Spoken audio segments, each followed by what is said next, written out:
Hello, good afternoon. Hi.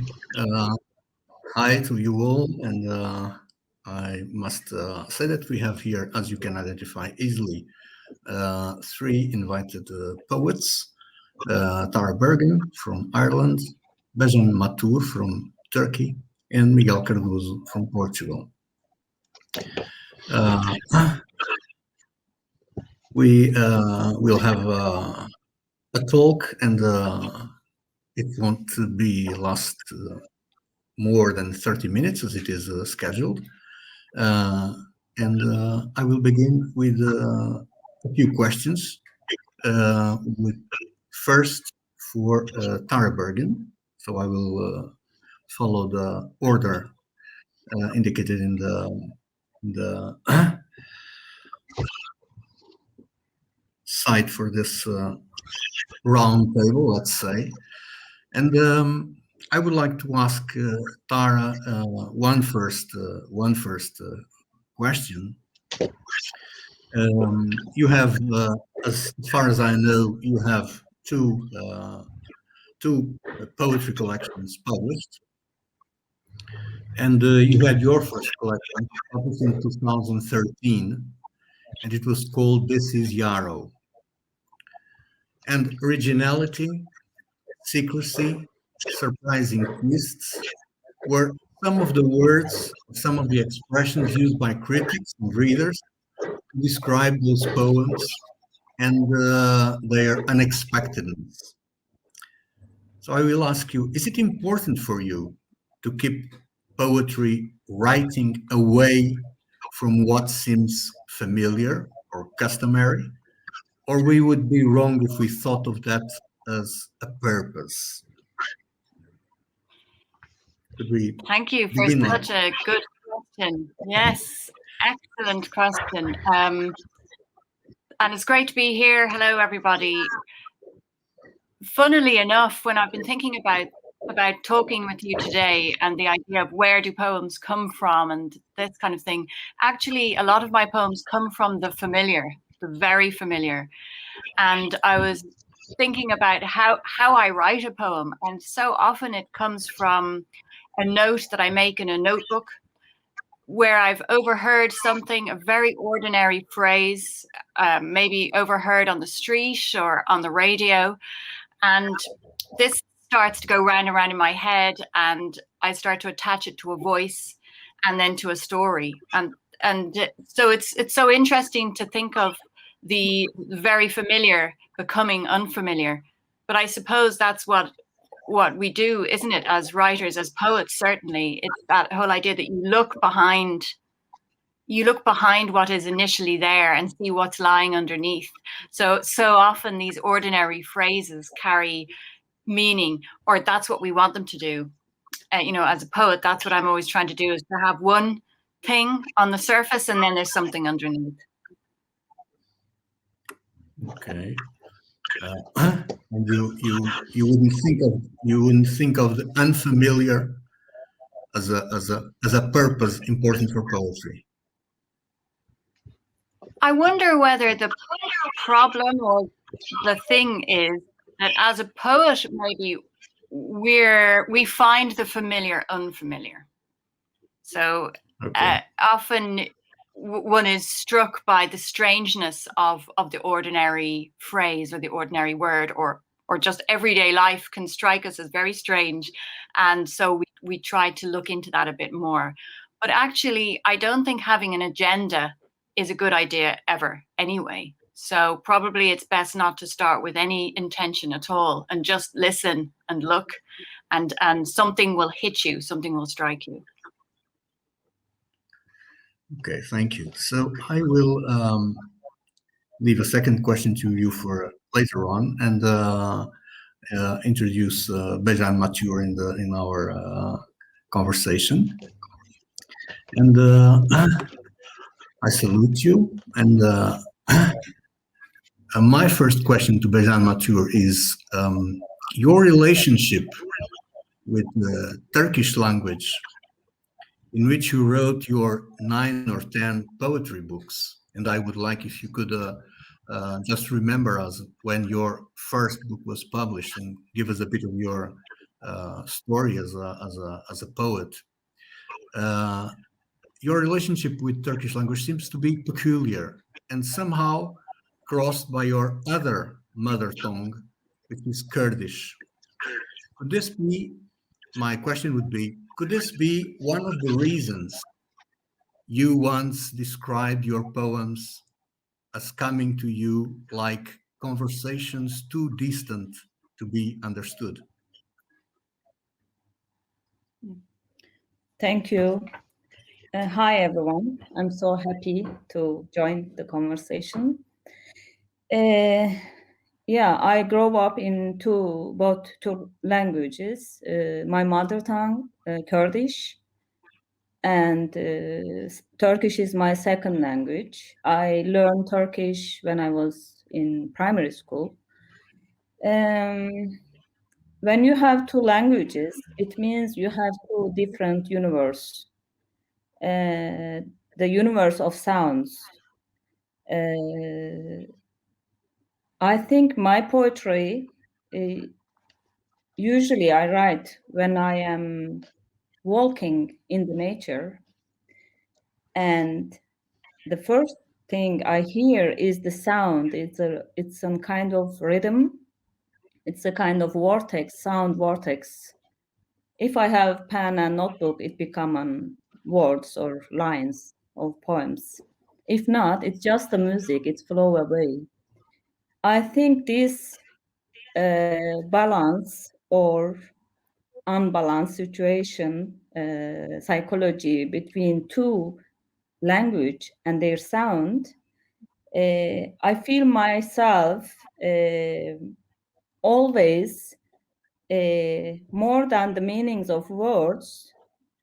I am interested in the sound of the words. I'm interested more in the music of the words.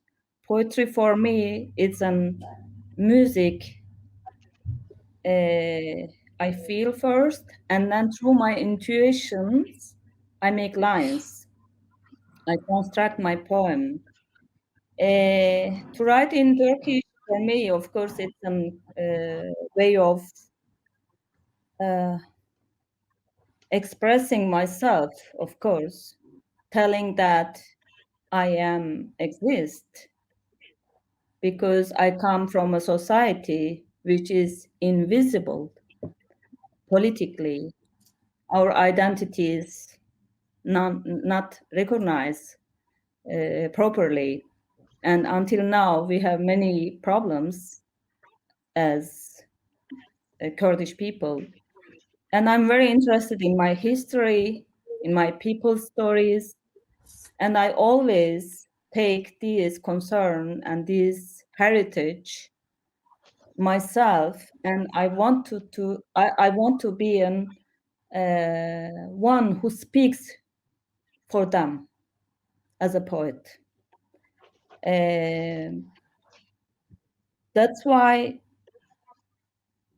going back to my youth time, when I was studying in the law faculty, I studied law. That time I was in prison for 1 year. After that, I start writing poetry. I think also writing poetry and expressing myself and telling that I exist, I'm here, I am Kurdish, I'm human more than everything. I am human, and showing that through poetry, it's a kind of revenge through language. That's why I took the language as a resistance point always. And this is the way that I feel I exist, and this is an existential channel that I can show people that I am here and I am able to tell the truth, because art is always about this deep and invisible and uncertainty. Art is about that, and poetry too. Yeah. Thank you. Thank you. Bejan, I don't know if I am telling your name in the correct way. I should have asked this before. I'm pronouncing Bejan Matur. It's more like Bejan. Exactly. Bejan. You are okay. Bejan. Bejan. Yes. Thank you. It's a Kurdish name. Yeah. So let me call for this talk Miguel Cardoso, who is more or less the same generation as Tara Bergin. They are 2 years difference, I think. They're in their age, and as I know something of Miguel Cardoso poetic career, and he began in 2010, if I'm not wrong, with his first book. I would remember one of his lines in one book that I really enjoy a lot, and that line, that poem says in the beginning, "Let's not forget discordance." Maybe we could translate this way the beginning of one of your poems, Miguel. And the victuals or provisions could be the translation for the title of the book where we can find that poem. So my first problem with you, or my first topic with you, would be there seems to be a crude sense of the concern for survival as a topic of your poetry. Is this a kind of realism that is not very concerned with the details, but rather focused on harshness as part of the meaning of our lives? This is... Yeah, let me maybe just make my way to that question through some of the things that Tara and Bejan have said, which is it kind of always begins with the auditory, with the sound, and discordance also relates to sound in a way, because before I get to the harshness and the kind of realism, even the way in which I approach or try to approach realism begins, I think, also as a poet, when I write, it begins with this sense of something that is kind of stuck in my head. I think that Tara used that expression, or something that kind of suddenly you get caught up in it, and a certain line, a certain music gets stuck in your head. And I think this idea of getting stuck, which is, I guess, one of the ways in which you can think about the line break, which is that what defines poetry in a way is the line break. And what happens with the line break is that something does not go on. You can write another verse, you can write another line of poetry, but there's something about one verse that kind of, once it reaches the end of the verse, the line break, it kind of goes back in a kind of loop, as if the verse could just be stuck forever in that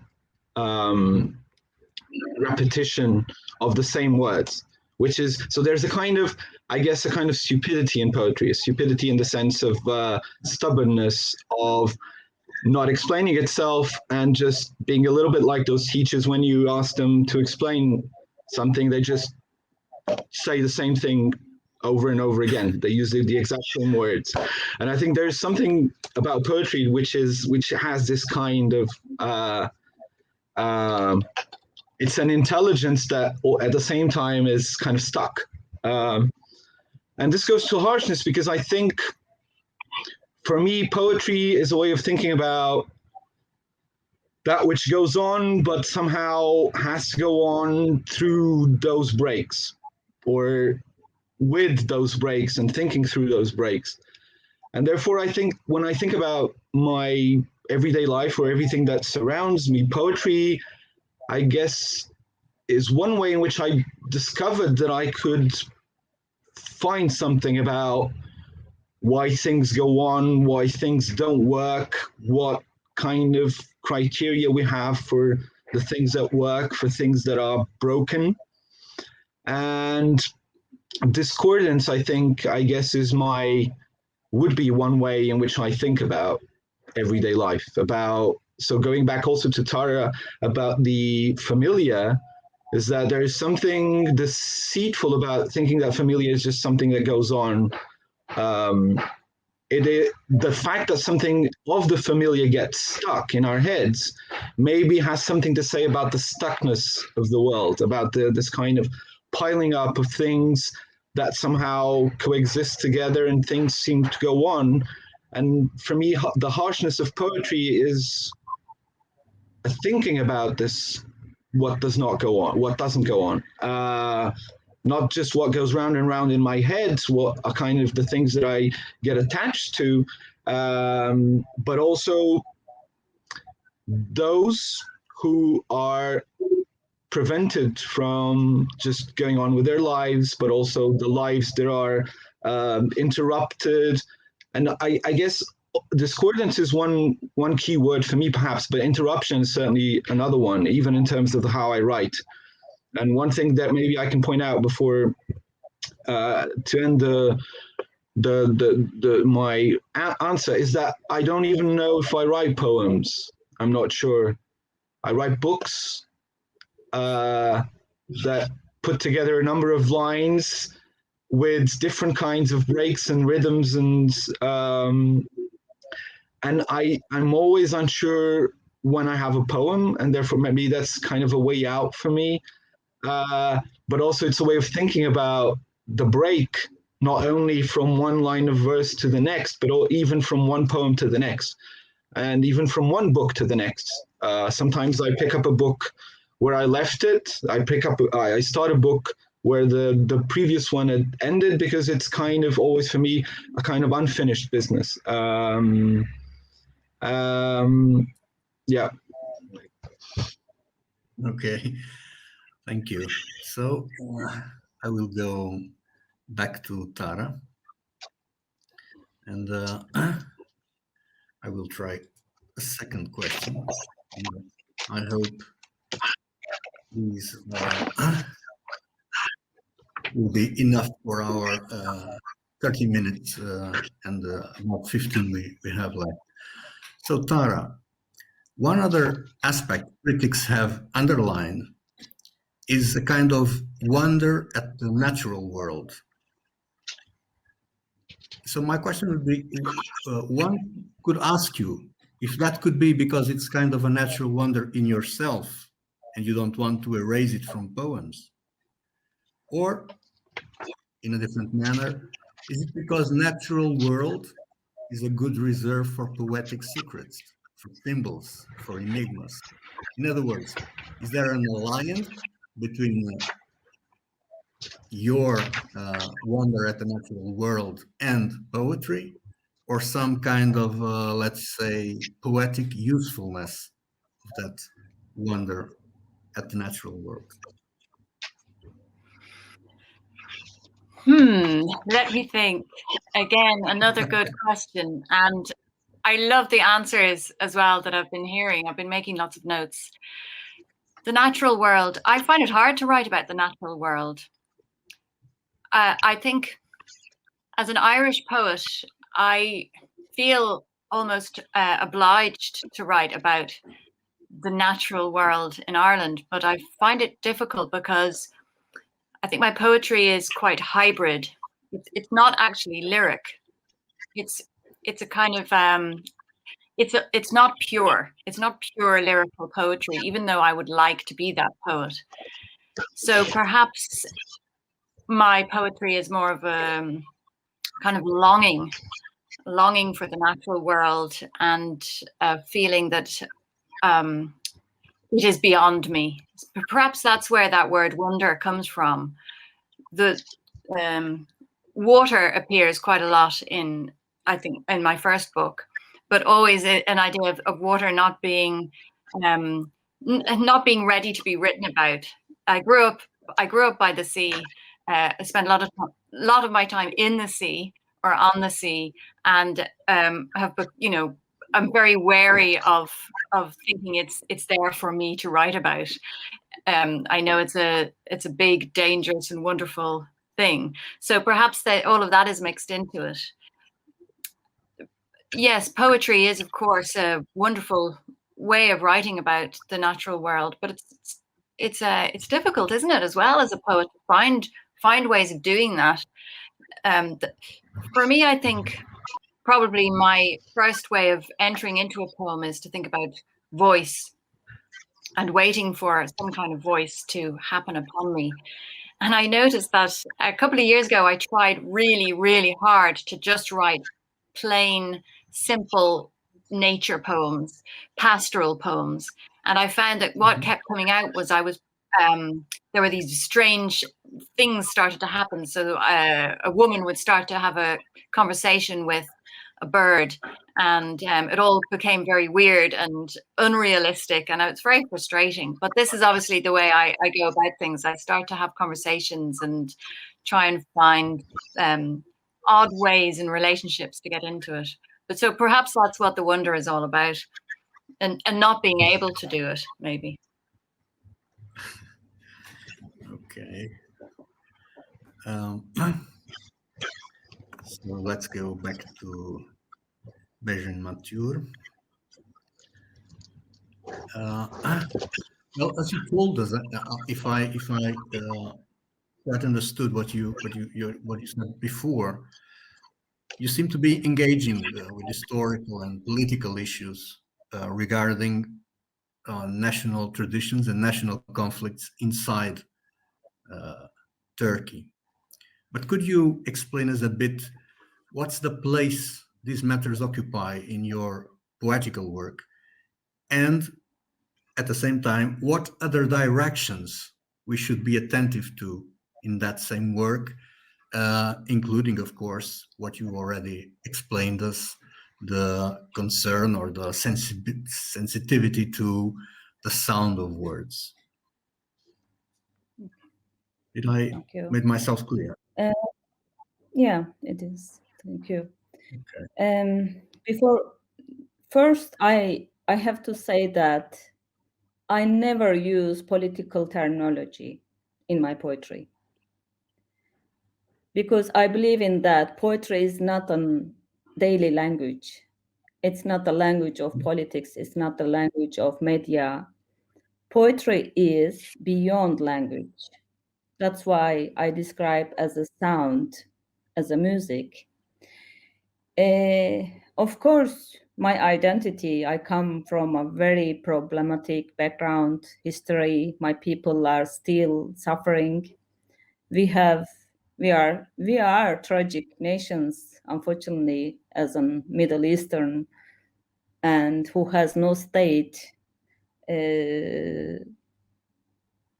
I feel the sorrow of my people, for sure. This is a kind of dynamic for my writing. This is in my heart. But the way I took this sorrow, these stories, this tragic being, and the way I transform all these tragedies into poetry is quite personal. Also, it's quite philosophical, let's say, because I believe art is based on this philosophical approach. That's why when I write my poems, as I said, it's very engaged with nature. I create a kind of personal ontology through writing, through my poetry. And there is also a kind of personal mythology, I can say that. Some critics say that also. When they describe my poetry, they say Bejan creates a kind of personal mythology and ontology. That's why when you read my poems, you cannot see anything from our modern time. It's timeless, actually. It could be written on stones carved on the stones as a lyrics. But also it's very related to our time's problem. You can, underneath, you can see this sorrow, this the needs of telling that the human's story and the way the human needs to be recognized. You can see these needs and sorrow, but it's very buried deeply in the poem. It's not on the surface. I find this kind of writing, political terminology, kind of, let's say, cheap poetry, because to grab people's feelings, it's easy through this political terminology. This is the easiest way, but I'm not a journalist, I'm not a politician, I'm a poet. I have a different way to tell what I feel from nature and from history, from my people's stories. That's why. And also, I can say being political, it's not about using political terminology. Sometimes you can be very apolitic through using political terminology. But without using any political terminology, you can be very politics. I think my poetry is very politic without using any political terminology. Okay, thank you. We don't have much time left, so I'm going back to Miguel Cardoso. And my second question to Miguel is has to do with something that is very transparent in your poems, which show a dense net of explicit literary references. And those poems also display a sophisticated technique of writing, even if that writing is marked by interruption, as you said before, and a strong sense of that interruption. So do you feel that your relationship with the past of poetry is at the center of what you write as a poem? And what's the place of modern Portuguese poetry in that connection or disconnection with past poets? Well, some of the things that I get stuck in, and that kind of, I don't know, when I write a book of poetry or when I somehow begin to write something that will end up being a collection, there's something that kind of operates as a gravity field, something that starts to attract other things. And those things can be of an everyday nature, or they can be of a more literary nature. And so, for instance, there are points in the book where the center of gravity changes when I encounter a passage, or they can change when something happens in my everyday life. And so, but in those encounters are quite anachronistic in terms of the web of references, or there's something about jumping over centuries that I find not only interesting, but illuminating. And so, for instance, in the book that you quoted, Víveres, one of the mottos, one of the things that keeps coming back is this line, these series of lines from Works and Days. So this Roman book. And those lines kept repeating in my head. The idea that we'll get to spring. It was a kind of a simple notion that through scarcity is around us, but we'll get to spring. And this suddenly got joined with a song by a Portuguese composer, singer-songwriter, Zeca Afonso, and the connection between those changed the way in which I looked at those things that were around me in 2017. And my life circumstances changed the meaning of those lines of poetry. So I would say, thinking about what Bejan was saying, that my poetry is not timeless. It doesn't have that kind of quality. It is anachronic in the sense that it quite happily visits the past. And some of the lines, for maybe, well, not necessarily obvious reasons, but because I grew up in Portugal, although I spent quite a lot of time abroad, some of the lines that come back to me when I'm not even paying that much attention a lot of them from Portuguese poetry. I tend now to read perhaps more non-Portuguese poetry than Portuguese poetry, just because I find it slightly stifling and I find it refreshing to read other poets from other places in the world. But the music in my ears is still very much the Portuguese, the one that kind of gets stuck with me and that I can't get rid of. And therefore, I end up almost unwillingly to include Portuguese poetry in every one of my books, in the sense that those lines come back to me, and what I do is integrate them usually. So I'm writing my own. I have my own direction, and suddenly, if my direction is interrupted by a line that comes from somewhere, I include it and kind of wrap my verses around that line, and those lines operate almost as if they are written in stone. But I'm kind of bringing the stone to my book and kind of seeing what I can do with it, in the way in which you might break up a wall and use one of those stones to build up a new wall. So I have a very strong relation with a lot of contemporary Portuguese poetry, or 20th century, let's say, in Portuguese poetry in particular. I find, I don't mean this to be polemical, but I find more recent Portuguese poetry, although there's things that I love very much, I find the whole landscape of Portuguese poetry to be quite conservative. It seems like they already know what a poem is. And I know when I'm reading them, I know I sense how the kind of the tone of the last line from the first one. I can kind of sense, like, almost as if you're overhearing a conversation. There's something so familiar to me that I need to get away from it, not to feel stuck in a kind of different way. And therefore, yeah, I need to branch out, I guess.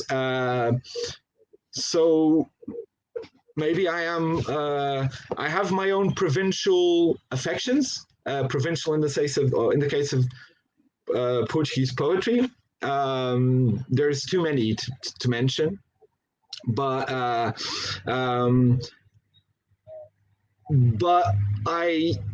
find I don't tend to choose Portuguese poetry as my main interlocutor when I'm writing. It just so happens that those are the ones that kind of pop into my mind when I'm writing.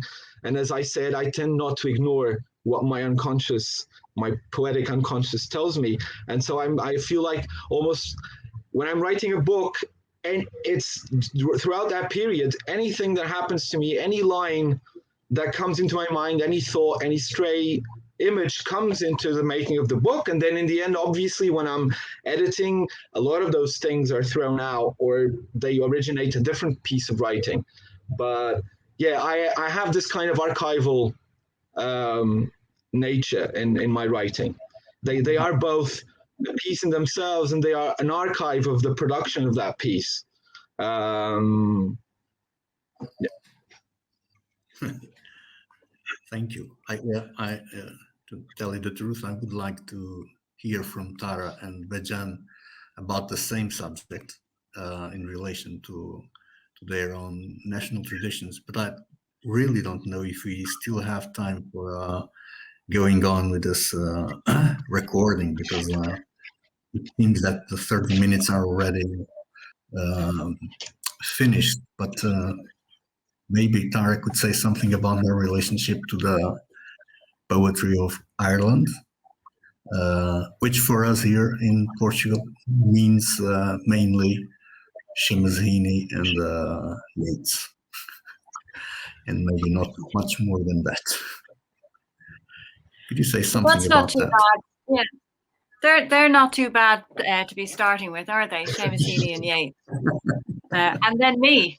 You know, that's enough for you, I think.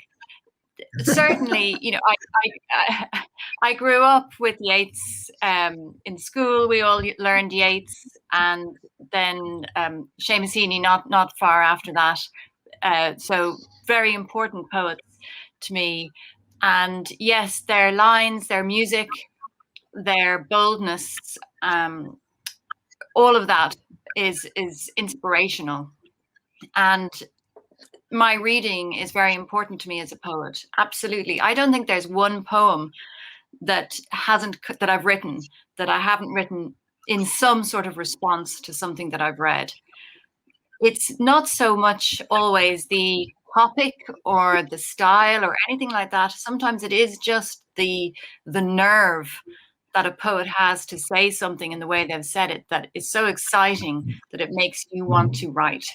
And you might write something completely different, but behind it, it's just this feeling that you've been given energy.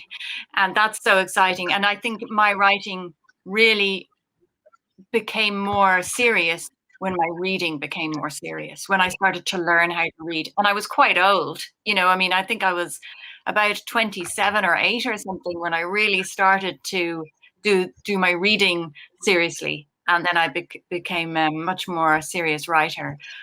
But you know, you can find influences all over the place. I think Beckett is another one as well. You know, there's so many, Joyce, these great Irish writers who played around with the English language and did things with it, teased it and made it their own. I think that's definitely an inspiration.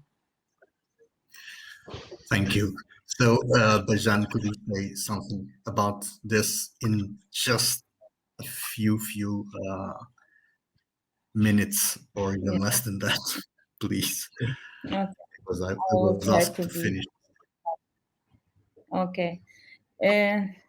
When you grow up in an language environment, all is a kind of, it has some kind of influence in your writing as a poet. As I said, I grew up in 2 different cultures, and also I come from an cultural background. I come from an Alevi family. Alevism is a kind of minority in Islam. It's a very musical tradition they have. Our song tradition, classical song tradition, kind of mystic songs they have. It's in their daily life. I grow up with this music also. More than Turkish written poetry, this classical literature heritage was important for me. Yunus, Rumi, and also Alevite songs. These were very, they are in my unconscious and in my soul, let's say. I try to read whatever I find as poetry from the world. I'm aware of all these English, German, Italian, also very little Portuguese, French poetry. Actually, Turkish modern poetry is a bit confused. They struggle to create an authentic language as a modern poets, I think, because modernism in our country, it calls Western, being Western, batılılaşma, we call it. Being modern is like being Western. That's why they have a big influence from Western culture. And you can see these traces when you read their poetry. And there is a very rare, authentic poetry you see in Turkish literature. That's why I try to go to the authentic source, as I said, my musical culture and unwritten literature, tales and other stories.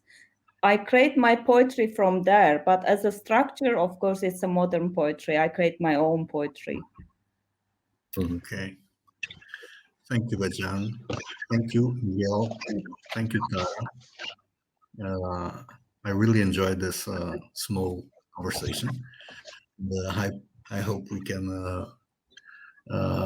find again in other circumstances and other meetings in which we can hear from you, maybe also the poems and not only your ideas about your experience of being a poet. Thank you very much, and see you later. Thank you very much, Gustavo. Thank you. Bye. Bye. Bye, everyone. Bye, everyone. Ciao.